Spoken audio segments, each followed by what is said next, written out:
بسم اللہ الرحمن الرحیم یوٹیوب چینل انٹرسٹنگ سٹوری کے معزز ناظرین کو السلام علیکم ورحمۃ اللہ وبرکاتہ۔ معزز ناظرین، اگر آپ ہمارے چینل پر نئے ہیں تو ہمارے چینل انٹرسٹنگ سٹوری کو سبسکرائب کر لیں اور ویڈیو کو لائک کر لیں اور اس ویڈیو کو اپنے دوستوں سے لازمی شیئر کیجیے اور فیڈ بیک کے طور پر کمنٹس باکس میں اپنے رائے کا اظہار ضرور کیجیے۔ تو لیجیے اب بغیر کسی تاخیر کے چلتے ہیں اپنی ویڈیو کی جانب۔ ناظرین، یہ ایپیسوڈ آپ کے لیے یقیناً بہت زیادہ ہی دلچسپ ثابت ہونے والا ہے۔ اس کے اندر آپ دیکھیں گے کہ کیسے اسماعیل شاہ کی بہن کو اس کے سامنے ہی درندوں نے حوث کا نشانہ بناتے بناتے موت کے گھاٹ اتار دیا اور والدہ کو بھی قتل کروا دیا، اور والد بھی اسی پریشانی میں اس دنیا سے چلا گیا۔ اب اسماعیل شاہ کو حوالات میں پھانسی کے پھندے کے لیے بند کروا دیا فاضل خان نے۔ جیسے ہی اسماعیل شاہ کو سلیم الحسن آزاد کرواتا ہے، اب آگے والا لائحہ عمل کیا ہوگا، اسماعیل شاہ کیسے بدلہ لے گا اپنا، یہ بہت زیادہ انٹرسٹ ایپیسوڈ ہے۔ چلتے ہیں ویڈیو کی جانب۔ مرزا سلیم الحسن کے حوالات سے نکلتے ہی اسماعیل کھلی آنکھوں سے فرار ہونے کے سہانے سپنے دیکھنے لگا۔ پولیس نے جس وقت اس سے اپنی ماں کے قتل کا اقرار کرایا تھا، اس وقت سے اس نے پھانسی کا پھندا اپنے گلے میں فٹ ہوتے محسوس کر لیا تھا۔ پوری دنیا میں اسے کوئی بھی اپنا ہمدرد و غمخوار دکھائی نہیں دے رہا تھا۔ ایک شکیل ایسا تھا جس سے اس کی امیدیں وابستہ تھی، مگر وہ بھی مطلبی نکلا تھا۔ نامعلوم پہلے دن بھی وہ کیسے اس کا حال حوال پوچھنے چلا آیا تھا۔ شاید اس دن اسے حالات کی سنگینی کا اندازہ نہیں تھا، یا پھر بعد میں کسی بھی خواہ کے سمجھانے پر اس نے اسماعیل کی مدد سے ہاتھ کھینچا تھا۔ یہ بھی ہو سکتا تھا کہ اسے فاضل خان نے دھمکی دی ہو۔ کچھ بھی تھا، بہرحال اسماعیل کو پہلے ہی سے اس کی مدد کے بارے میں تردد تھا۔ اس کے گھریلو حالات سے بھی وہ واقف تھا اور اس کی مالی حیثیت بھی خوب جانتا تھا۔ اسے پتا تھا کہ شکیل نہ تو اس کے مقدمے کی پیروی کے لیے کوئی اچھا وکیل ہائر کر سکتا تھا، اور نہ اس میں اتنی جرت تھی کہ وہ اسے حوالات سے فرار کرانے میں کوئی مدد دیتا۔ ایسے میں اپنی موت کا یقین ہو جانا کوئی اچنبھے کی بات نہیں تھی، مگر پھر جانے کہاں سے وہ رحمت کا فرشتہ نمودار ہوا جس نے اس کی سوئی ہوئی امنگوں کو پھر سے بیدار کر دیا، اس کی ڈوبی ہوئی ناؤ کو ساحل کی جھلک دکھلا دی اور اس کے سینے میں بجھی انتقام کی چنگاری کو رہائی کی امید دلا کر بھڑکتے آلاؤں میں بدل دیا تھا۔ وہ ایک تعلیم یافتہ شخص تھا اور جانتا تھا کہ سلیم الحسن کی اس سے لازماً کوئی غرض و وابستہ تھی، مگر اس کے لیے یہ بات ثانوی حیثیت رکھتی تھی۔ اس کی رہائی کے بدلے سلیم الحسن زیادہ سے زیادہ اس سے کوئی ناجائز کام لیتا جس میں قتل، اغوا سے لے کر سمگلنگ تک شامل ہو سکتی تھی، مگر زندگی کے بدلے ان امور کی کوئی اہمیت نہیں تھی۔ سب سے پہلے اس کی اپنی جان اور اپنے گھر والوں کے انتقام کی اہمیت تھی، اس کے بعد اخلاقیات کا نمبر آتا تھا۔ یوں بھی جو کچھ اس کے ساتھ پیش آ چکا تھا، اس کے بعد نیکی کی ترغیب اور گناہ کا خوف اس کے لیے بے معنی ہو گئے تھے۔ بہت دنوں بعد اس کے دل میں جینے کی امنگ جاگی جس نے اسے ساری رات بیدار رکھا۔ وہ شدت سے آنے والے دن کا منتظر تھا، ان دعاؤں کے ساتھ کہ کہیں سلیم الحسن اپنا ارادہ نہ بدل دے۔ السلام علیکم سر جی۔ سلیم الحسن جو ہی تھانے میں داخل ہوا، شیدے نے آگے بڑھ کر اس کا استقبال کیا۔ رشید صاحب کیا حال ہے؟ اسے دیکھ کر سلیم الحسن کے چہرے پر مسکراہٹ نمودار ہو گئی تھی۔ خدا کا فضل ہے صاحب جی، انسپکٹر صاحب دفتر میں ہیں جی، موجود ہیں۔ سلیم الحسن سر ہلاتے ہوئے انسپکٹر کے دفتر کی طرف بڑھ گیا، جبکہ شیدہ دفتر کے سامنے اس کے بیر آنے کا انتظار کرنے لگا۔ اسے معلوم تھا کہ وہ اسماعیل سے ایک بار پھر حوالات کے اندر بیٹھ کر ملنا چاہے گا اور اس کے صلے میں اچھی خاصی بخشش دے گا۔ وہ نہیں چاہتا تھا کہ کوئی دوسرا سپاہی اسے وصول کرے۔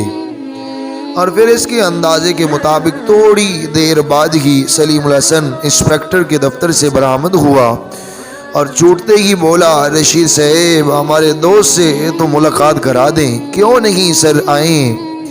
شیدہ اسے لے کر حوالات کی طرف بڑھا اور اس مرتبہ بغیر سلیم الحسن کے کہنے کے اس کے لیے حوالات کا دروازہ کھول دیا۔ سلیم الحسن نے بھی شکریہ کہتے ہوئے ایک بڑا سا نوٹ نکال کر اس کے ہاتھ پر رکھا اور اسماعیل کی جانب بڑھ گیا۔ اس کے حوالات میں گھستے ہی شیدے نے بیر کا رخ کیا۔ اس کے انتظار میں وہ صبح سے چائے پینے بھی نہیں جا سکا تھا، مگر چاہے اس کے نصیب میں نہیں تھی۔ وہ تھانے کے مین گیٹ سے نکلا ہی تھا کہ گیٹ کی سائیڈ پر بنی پارکنگ میں موجود کسی گاڑی میں زوردار دھماکہ ہوا۔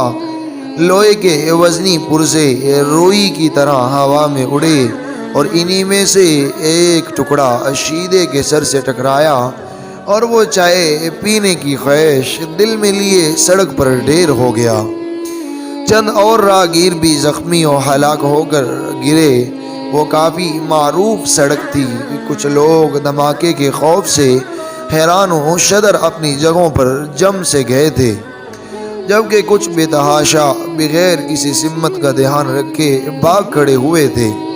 اس افراتفری میں چند آدمی روڈ پر سے گزرتی ہوئی تیز رفتار گاڑیوں سے ٹکرا گئے۔ وطن عزیز کی پولیس کا یہ ریکارڈ ہے کہ وہ جائیں حادثہ یا واردات پر سب سے آخر میں پہنچتی ہے، مگر دھماکہ چونکہ تھانے کے سامنے ہی ہوا تھا، اس لیے پولیس والے بے ساختہ تھانے سے بھاگتے ہوئے نکلے۔ شاید ان کو تھانے پر حملہ ہو جانے کا خدشہ تھا۔ اگلے چند لمحوں میں ہمدردی کے جذبے سے سرشار عوام زخمیوں اور ہلاک ہونے والوں کے گرد جمع ہو گئے تھے۔ اسماعیل سلیم الحسن کی حرکت پر حیران رہ گیا تھا۔ حوالات میں گھستے ہی اس نے بغیر سلام و دعا کیے جیب سے موبائل نکال کر کسی کا نمبر ملانا شروع کر دیا۔ اگر وہ کسی کی طرف سے آئی ہوئی گھنٹی کو وصول کرتا تو اسماعیل کو اتنا محسوس نہ ہوتا، مگر وہ تو جیسے حوالات میں گھنٹی کرنے ہی آیا تھا۔ اسماعیل آنکھیں بند کر کے اس کی گھنٹی ختم ہونے کا انتظار کرنے لگا۔ وہ اس کے بارے کوئی الٹی سیدھی بات نہیں سوچ سکتا تھا کہ وہ اسے اپنا محسن سمجھ رہا تھا۔ دوسری طرف سے گھنٹی وصول ہوتے ہی اسماعیل کو سلیم الحسن کی مدھم آواز سنائی دی، اوکے شروع کرو۔ اس نے موبائل بند کر کے جیب میں ڈالا اور اسماعیل سے پوچھا، اسماعیل شاہ چل تو سکتے ہو نا؟ جی۔ پہلے تو اسماعیل اس کی بات نہ سمجھ سکا، مگر جیسے ہی بات اس کے پلے پڑی وہ جوش سے بولا، سر میں اس حالت میں دوڑ بھی سکتا ہوں، چلنا تو بہت آسان ہے، چلو پھر تیار؟ مگر اس کی بات مکمل ہونے سے پہلے ایک زوردار دھماکہ ہوا اور وہ لڑکھڑا سا گیا، مگر پھر سنبھل کر بولا، تیار ہو جاؤ۔ دھماکے سے اسماعیل بھی سن سا ہو گیا تھا، مگر اگلے لمحے وہ جلدی سے اٹھ گیا، میں تیار ہوں جناب۔ وہ اس طرح تیزی سے حرکت کرنے پر درد کی ایک شدید لہر اس کے جسم میں اٹھی، مگر آزادی کی خواہش اس تکلیف پر غالب رہی۔ سلیم الحسن نے اپنی واسکٹ اتار کر اس کی جانب بڑھا دی، یہ پہن لو، تمہاری پہچان میں تھوڑی بہت رکاوٹ تو ڈالے گی نا؟ اسماعیل نے بے چون چرا واسکٹ پہن لی۔ دونوں ساتھ ساتھ چلتے ہوئے حوالات سے باہر نکلے۔ تھانے میں افراتفری مچی ہوئی تھی۔ کچھ سیول لوگ حالات جاننے کے لیے اندر گھس آئے تھے۔ سلیم الحسن کو شیدے کی فکر تھی، کیونکہ اس حقیقت سے صرف وہی واقف تھا کہ حوالات کا دروازہ کھلا ہے۔ تھانے کے اندر داخل ہونے والے سیول لوگوں میں دستوں سلیم الحسن کے اپنے آدمی تھے۔ ان کا مقصد ایک تو افراتفری پھیلانا تھا، دوسرے کسی بھی خراب صورتحال میں سلیم الحسن اور اسماعیل کو فرار ہونے میں مدد دینی تھی۔ مگر اسماعیل کی خوش قسمتی کہ کسی نے بھی اس کا نوٹس نہیں لیا تھا اور وہ سلیم الحسن کے ساتھ تھانے کی عمارت سے باہر نکل آیا۔ پولیس کی زیادہ تر نفری تھانے سے باہر بکھری ہوئی تھی۔ سیول لوگوں کی بھی کافی تعداد جمع تھی۔ تمام زخمیوں اور ہلاک ہونے والوں کو نزدیکی اسپتال لے جانے کی بندوبستی کارروائیوں میں مصروف تھے۔ سلیم الحسن اور اسماعیل پولیس والوں کی ان نظروں سے بچتے ہوئے وہاں سے کھسک گئے۔ تھانے سے فرلانگ بھر دور سلیم الحسن کی گاڑی پارک تھی۔ اسماعیل کو پچھلی نشست پر بٹھا کر وہ خود آگے بڑھ گیا۔ کار کے شیشے گہرے سیاہ تھے۔ اسماعیل کا باہر سے نظر آنا ناممکن تھا۔ خطرے کی حدود سے باہر آتے ہی سلیم الحسن نے ایک مرتبہ پھر موبائل نکال لیا۔ ہم محفوظ ہیں، اب تمہاری وہاں کوئی ضرورت نہیں ہے۔ دوسری طرف سے کچھ کہا گیا اور اس نے ٹھیک ہے کہہ کر رابطہ منقطع کر دیا۔ تھوڑی دیر کار میں خاموشی چھائی رہی۔ اس خاموشی کو سلیم الحسن نے ہی توڑا۔ اب تم آزاد ہو، مگر اس کا مطلب یہ نہیں کہ کھلے عام گھوم پھر سکتے ہو۔ چند دن تک پولیس تمہاری تلاش میں سرگرم رہے گی۔ فاضل خان کے کرندے بھی اس کام میں پیش ہوں گے، مگر فکر نہ کرو، اب تم محفوظ ہاتھوں میں ہو۔ سلیم کے لہجے میں اور انداز میں دوستانہ بے تکلفی در آئی تھی۔ اسماعیل نے فقط سر ہلانے پر اکتفا کیا۔ اسے سمجھ نہیں آ رہی تھی کہ وہ کیسے سلیم الحسن کا شکریہ ادا کرے۔ کار میں خاموشی چھا گئی اور پھر یہ خاموشی اس وقت تک برقرار رہی جب تک وہ ایک پرتعیش کوٹھی کے گیٹ تک نہ پہنچ گئے۔ چوکیدار نے گاڑی پہچاننے تے ہی گیٹ کھول دیا تھا۔ تھوڑی دیر بعد ہی وہ ڈرائنگ روم میں بیٹھے چائے پی رہے تھے۔ تو کیا سوچا؟ مرزا سلیم نے پوچھا۔ کس بارے؟ اپنے بارے، اپنے مستقبل کے بارے؟ مجھے تو کچھ سجائی نہیں دے رہا۔ مرزا سلیم الحسن کچھ دیر سر جھکائے کسی سوچ میں گم رہا اور پھر بولا، تم لازماً سوچ رہے ہوں گے کہ میں نے کسی غرض سے تمہیں حوالات سے فرار ہونے میں مدد دی ہے، مگر ایسا نہیں ہے۔ نہ تو اس میں میری غرض چھپی ہے اور نہ میں نے تم پر کوئی احسان کیا ہے۔ اسے ذمہ داری نبھانے کی بساطت سے بھرپور کوشش سمجھو۔ یہ برسوں پہلے لیے ہوئے قرض کی ادائیگی کی ایک قسط تھی اور یہ پہلی قسط نہیں ہے۔ میں ایسی کہیں اقساط ادا کر چکا ہوں، نہ یہ آخری قسط ہے کہ جب تک زندہ ہوں مظلوموں کے کام آتا رہوں گا۔ جانتے ہو کیوں؟ وہ ایک لمحے کو خاموش ہوا اور پھر گفتگو جاری رہی۔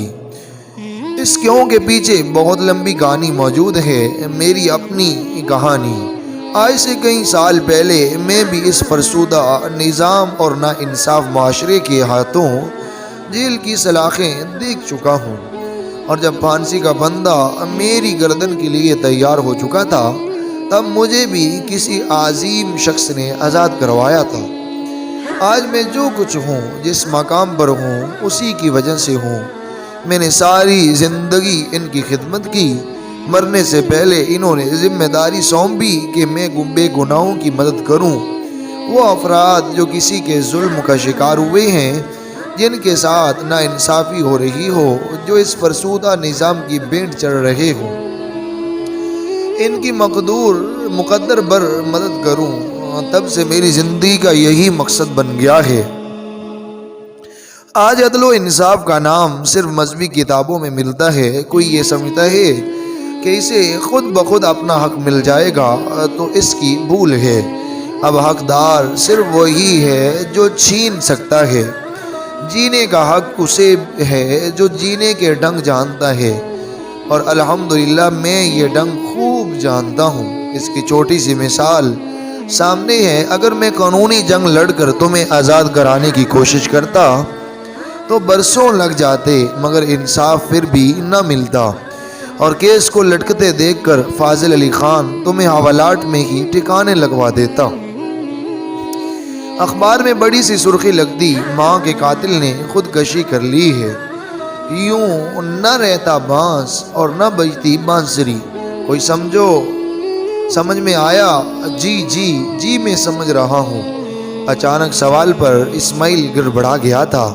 سلیم معنی خیز انداز میں مسکرایا، کیا یہی کہ حق صرف اس کو ملتا ہے جو حق کے لیے لڑ سکتا ہے؟ شاباش! کیا تم میں یہ اہلیت موجود ہے؟ اپنا حق چھین سکتے ہو؟ میں اسماعیل ہکلا گیا تھا۔ سلیم الحسن قطع کلامی کرتے ہوئے بولا، تمہارے پاس نہ دولت ہے کہ فاضل علی خان کے خلاف قانونی جنگ لڑ سکو، نہ تم جسمانی طور پر اس قابل ہو کہ اسے کوئی نقصان پہنچا سکو، بلکہ قانونی جنگ لڑنا تو تمہارے لیے اب ممکن نہیں رہا کہ تم خود پولیس کی نظر میں مجرم ہو۔ اسماعیل نے تشویش سے پوچھا، تو اب میں کیا کروں؟ یہ سوچنا تمہارا کام ہے۔ میں اپنی ذمہ داری پوری کر چکا ہوں، آپ میری رہنمائی تو کر سکتے ہیں نا؟ ساری صورتحال تمہارے سامنے رکھ دی ہے، تم جانو اور تمہارا کام۔ اسماعیل شاہ تھوڑی دیر سوچنے کے بعد بولا، مجھے کچھ رقم ادھار دے سکتے ہو، جتنی چاہیے لے لو، مگر رقم کا کیا کرو گے؟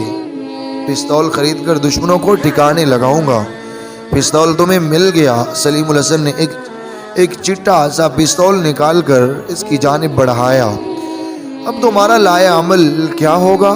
فاضل علی کی کوٹھی دیکھی ہوئی ہے، کوٹھی کے بہر اس کا انتظار کروں گا، جو ہی وہ بہر نکلے گا اسے جہنم واصل کروں گا۔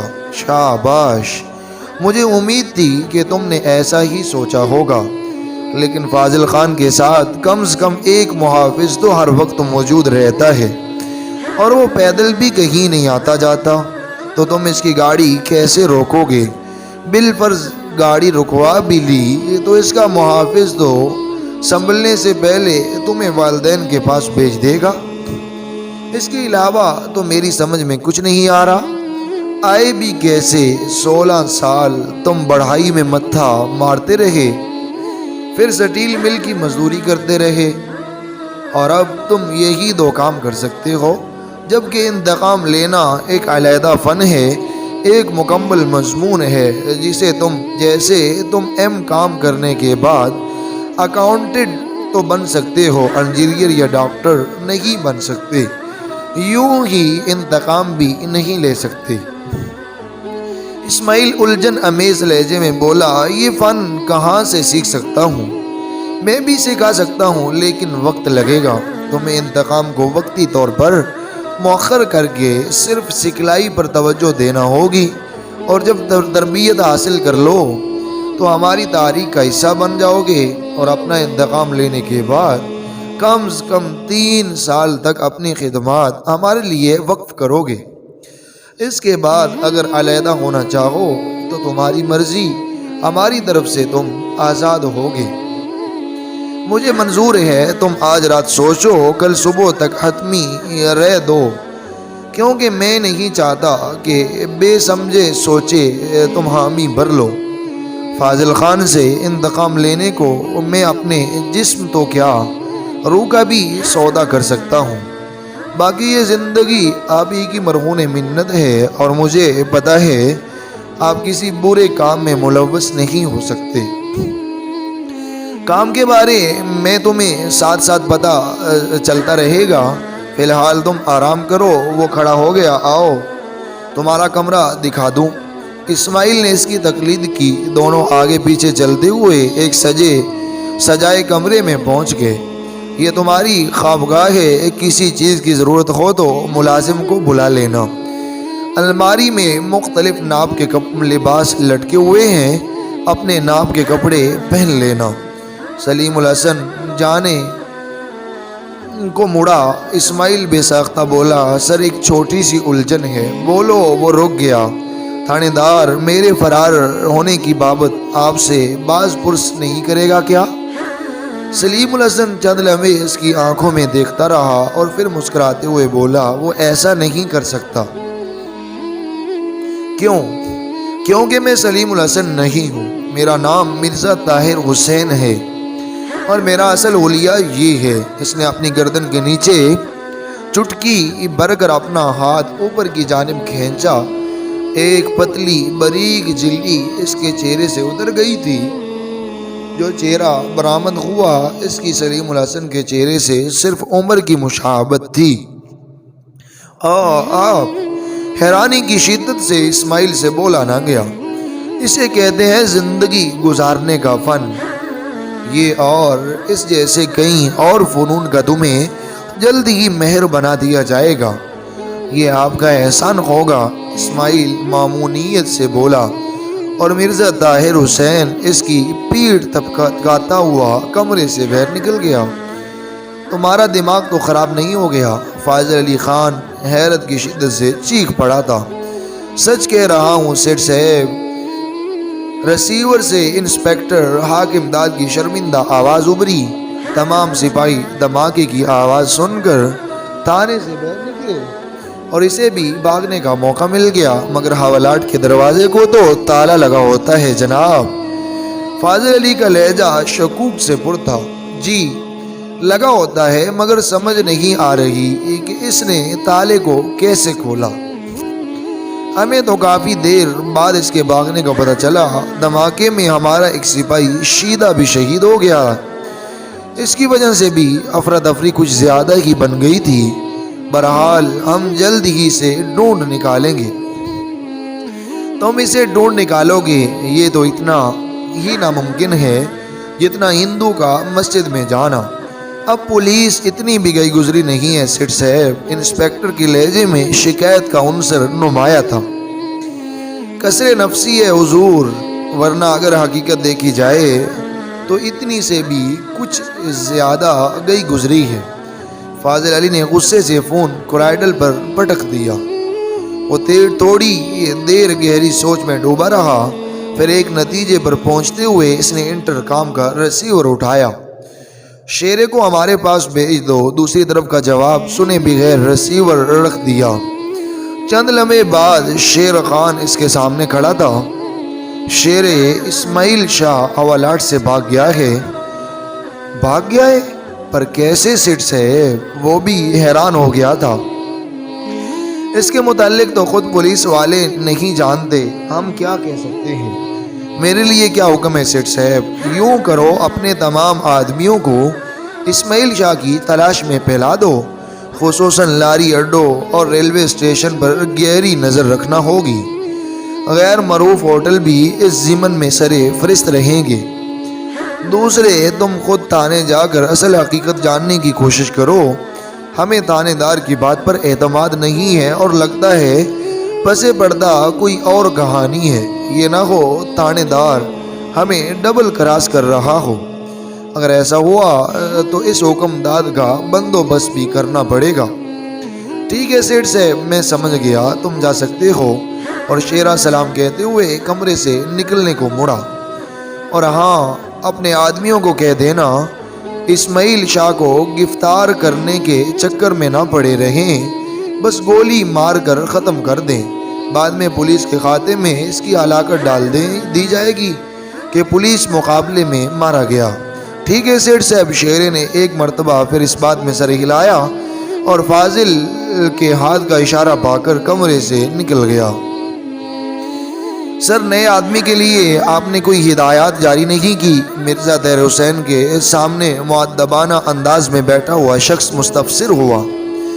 چند دن آرام کرنے دو، پھر تربیتی مرکز بھجوا دینا۔ اسے کس کھاتے میں رکھنا ہے سر؟ تمہارا کیا خیال ہے؟ اس نے الٹا سوال کیا۔ سر، میرا تو خیال ہے اسے خودکش بنا دیتے ہیں۔ ماں باپ مر گئے ہیں، کوئی قریبی رشتہ دار ہے نہیں، اور ایسے لوگ یوں بھی سب معاشرے سے کٹے اور علیحدہ رہتے ہیں، زندگی سے تنگ اور بیزار۔ مہینہ 2 مہینے بھاشن سننے کے بعد آسانی سے بارود بھری جیکٹ پہننے کے لیے تیار ہو جائے گا۔ اگر میں کہوں کہ تم احمق ہو تو کسی احمق کو ہی اعتراض ہوگا۔ بے وقوف وہ ماسٹر ہے، ان پڑھ جاہل نہیں ہے، ظلم و نا انصافی کا ڈسا ہوا ہے، اپنی جان سے تنگ نہیں آیا ہوا، اپنے والدین کے قتل کا بدلہ لینا چاہتا ہے، بہن کی بے عزتی کا انتقام لینا چاہتا ہے، اور اسی مقصد کے لیے حوالات سے فرار ہوا ہے۔ اسے خودکش بناؤ گے؟ لعنت ہو تم پر۔ سوری، میں نے تو اپنا خیال ظاہر کیا تھا۔ میرا دل تمہیں بھیجنے والوں کی عقل پر ماتم کرنے کو چاہ رہا ہے۔ جانے کیا سوچ کر انہوں نے تمہاری تقرری کی ہے۔ مجھے سیکھنے کو آپ کے چرنوں میں بھیجا گیا ہے سر، اور 6 ماہ میں تم نے یہی سیکھا ہے؟ کہ معاشرتی ناہمواری کے شکار اہم کام نوجوان کو خودکش بنا دو؟ بے وقوف ایسے لوگ ہیرا ہوتے ہیں، ہیرا نہ تراشا ہیرا، ہلکی سی محنت کے بعد ہم اسے اپنی مرضی کے سانچے میں ڈال سکتے ہیں۔ جی سر، وہ نادم لہجے میں بولا، تو پھر اب بتاؤ اسے کس کھاتے میں ڈالنا چاہیے؟ جو آپ کی اچھا ہو سر۔ اچھا کے بچے کتنی دفعہ کہا ہے زبان پر توجہ دو، پہچان لیے جاؤ گے۔ جی سر، وہ بری طرح ہکلا گیا تھا، میرا مطلب تھا جو آپ کی مرضی ہو۔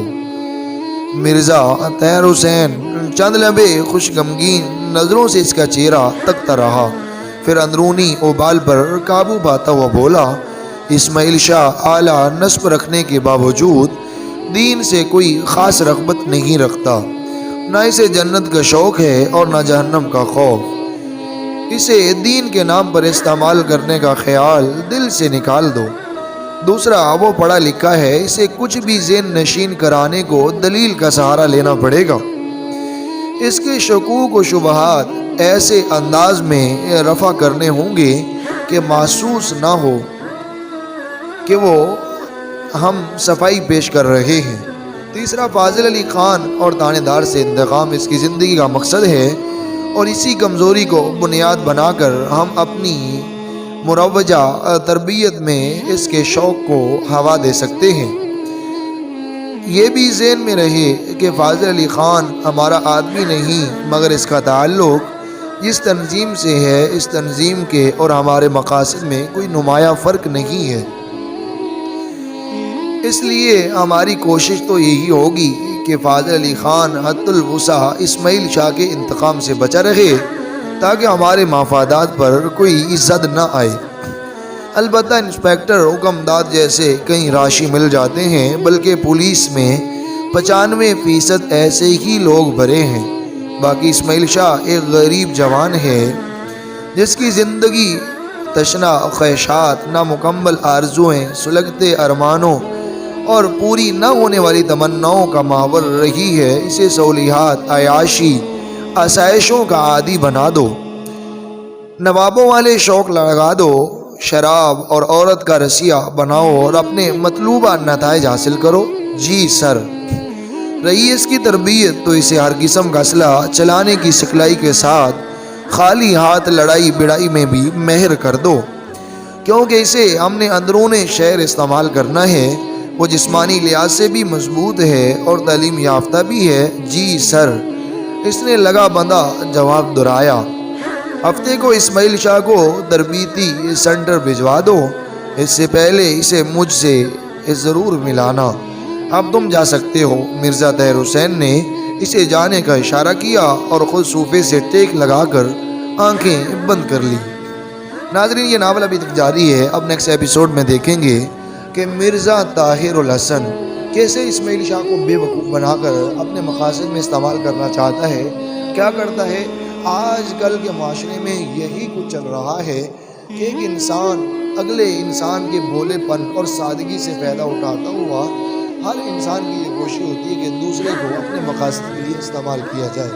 آیا جب اسماعیل شاہ کے ہاتھ میں اقتدار آئے گا، سب کچھ آئے گا، اندرون شہر کا وہ ایک بہت بڑا بنے گا اور اس کی شکل بھی چینج ہوگی۔ وہ فاضل علی خان سے کیسے ٹکر لیتا ہے، اسے اپنا بدلہ کیسے وصول کرتا ہے اور انسپیکٹر سے کیسے بدلہ وصول کرتا ہے، یہ وہ تمام سوال ہیں جو آپ کے ذہنوں میں کھٹک رہے ہوں گے۔ ان کے جواب آپ کو ملیں گے نیکسٹ ایپیسوڈ میں۔ اب ہمیں اجازت دیجیے، نیکسٹ ایپیسوڈ تک اللہ حافظ۔ آپ اپنا چینل انٹرسٹنگ سٹوری اگر نیو ہیں تو چینل کو سبسکرائب کر لیجیے، ویڈیو کو لائک اور شیئر کیجیے، کومنٹس باکس میں اپنی رائے کا اظہار ضرور کیجیے۔ اب نیکسٹ ویڈیو میں اپلوڈ کرنے جا رہا ہوں طیب سے بیوی تک کا صبر کا نیکسٹ ایپیسوڈ۔ آپ کا اپنا چینل انٹرسٹنگ سٹوری۔ جزاکم اللہ خیر۔